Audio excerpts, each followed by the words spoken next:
அன்பான மாதா தொலைக்காட்சி நேயர்களுக்கு வணக்கம். இன்றைய நிகழ்ச்சியில் நம்ம கிட்னி ப்ராப்ளம் பற்றி பார்க்கலாம். ஏன்னா சிறுநீரக செயலிழப்பு, சிறுநீரக பாதிப்பு, சிறுநீரக கோளாறு அப்படிங்கிறது இந்த காலகட்டத்தில் மிக அதிகமாக டயபெட்டிக் எப்படி அதிகமாக வந்துருச்சோ அது போல வேகமாக வந்துட்டு இருக்கு இன்னைக்கு கிட்னி ப்ராப்ளம், கிட்னி ஃபெயிலியர். இதற்கு காரணம் என்ன அப்படின்னா, ஒன்று டயபெட்டிக் அன்கண்ட்ரோல் அல்லது ஹைப்பர் டென்ஷன் அன்கண்ட்ரோல். ப்ராப்பர் ட்ரீட்மெண்ட் கிடையாது. நானும் பார்க்குறேன். யங்ஸ்டர் ஒரு 23 வயசு, 27 வயசு, 30 வயசு, இவ்வளோ வயசில் கிட்னி ப்ராப்ளம் வராங்க. என்னன்னு பார்த்தா அவங்களுக்கு ஒன்றுமே தெரியல. திடீர்னு மயங்கி விழுந்துட்டாங்க. ஆஃபீஸில் மயங்கி விழுந்துட்டார்.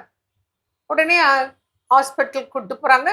அங்கே போய் பார்த்தா பிபி ரொம்ப அதிகமாக இருக்குது, 200க்கும் மேலே இருக்குது, 180 200 இருக்குது.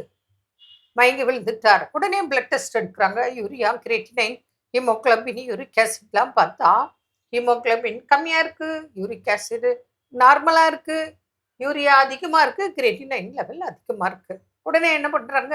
டயாலிசிஸ் போயிடலாம். டயாலிசிஸ் பண்ணிட்டாங்கன்னே சொல்கிறாங்க. எப்போ? இதான் ஃபர்ஸ்ட் டைம். இப்போதான் ஃபர்ஸ்ட் டைம் மயங்கி விழுந்தாரு, ஹாஸ்பிட்டலுக்கு போகிறாங்க. வேறு வழி இல்லை அப்படின்னு சொல்கிறாங்க. இவங்களும் எஸ், இந்த அளவுக்கு தள்ளப்பட்டிருக்கு. அப்போது ஒரு பிபி அப்படின்னா ரெகுலர் செக்கப் இருக்கணும்.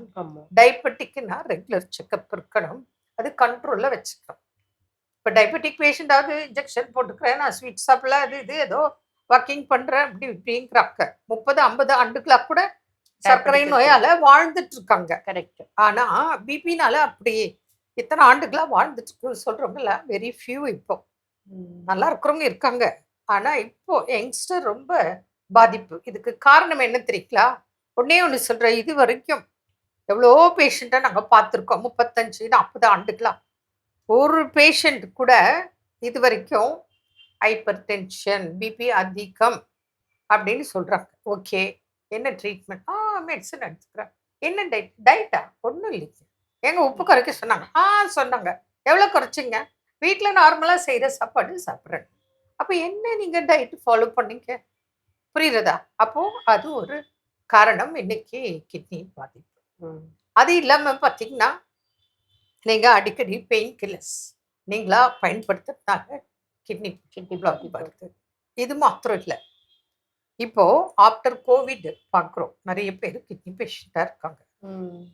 அதாவது ஆன்டிபயோட்டிக் ஓவர் டோஸ்னால இன்னைக்கு கிட்னி ப்ராப்ளம்.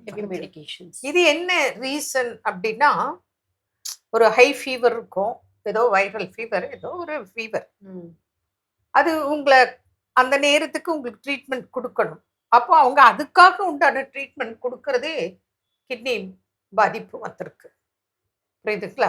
இப்படி பல காரணங்கள். அதனால இன்னைக்கு சரி, இதோட சிம்டம்ஸ் எப்படி இருக்கும்?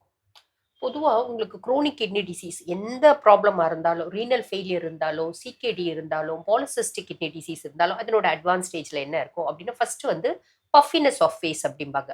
முகத்துல வீக்கம், முக்கியமா கண் கீழே வீக்கம் அப்படின்றது இருக்கும். எழும்போது பார்த்தா முகத்துல வீக்கம் இருக்கும். அதுக்கப்புறம் கால் வந்து பாத்தீங்கன்னா, கால் நல்ல பெருசா வீங்கி இருக்கும். பிட்டிங் எடிமா அப்படிம்பாங்க. நல்லா அமுத்துனா ஒரு குழி விழும், அதுதான் பிட்டிங் எடிமா. அந்த மாதிரி இருக்கும்.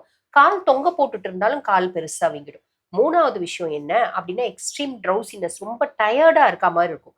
4வது நம்மளோட யூரின் பார்க்கணும். அந்த மாதிரி பேஷண்ட்ஸோட யூரின் போறாங்க அப்படின்னா, யூரினுக்கு மேல நல்ல நொறைய இவ்வளோ தூரத்துக்கு நொரை இருக்கும். அப்படி இருக்கு அப்படின்னாலே உங்களுக்கு ரீனல் பெத்தாலஜி இருக்குன்னு அர்த்தம். உடனே வந்து எக்ஸாமின் பண்ணும்.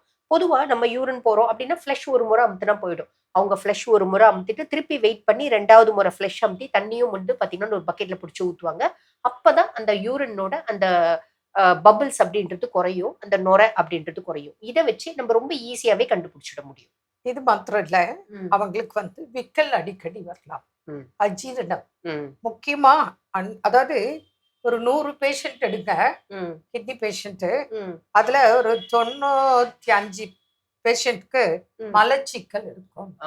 அப்புறம் உடம்புல அரிப்பு இருக்கும், குமட்டல் வாந்தி இருக்கும், பசி எடுக்கும், சாப்பிட முடியாது, சாப்பிட்டா குமட்டல் வாந்தி இருக்கலாம். அப்புறம் தூக்கமின்மை, நைட்ல அவங்க படுப்பாங்க, தூக்கமே இருக்காது, டிஸ்டர்ப்டு ஸ்லீப். இதெல்லாம் அந்த கிட்னி பேஷண்ட்டோட அறிகுறிகள். சரி, இதற்கு என்ன செய்யணும் அப்படின்னா, ஆரம்பத்துல வந்து 1.2 தான் உங்களுக்கு கிரியேட்டினைன்ல கிரியேட்டின். நார்மல். 1 இருக்கும்போதே உஷாரா எடுங்க. 1.2, 1.3 இல்ல 2 இருக்கு அப்படின்னா, இம்மீடியட்டா நீங்க தொடர்பு கொண்டால், வித்தவுட் டயாலிசிஸ் உங்களுக்கு ட்ரீட்மெண்ட் இருக்கு. முடிந்த அளவு டயாலிசிஸ் போகாமல் பாதுகாக்கும் வழிமுறைகளை நாங்க சொல்லித் தரோம். அத செய்யலாம். என்ன நேயர்களே, மீண்டும் நாளை சந்திப்போம். நன்றி. அன்னை மரியே வாழ்க.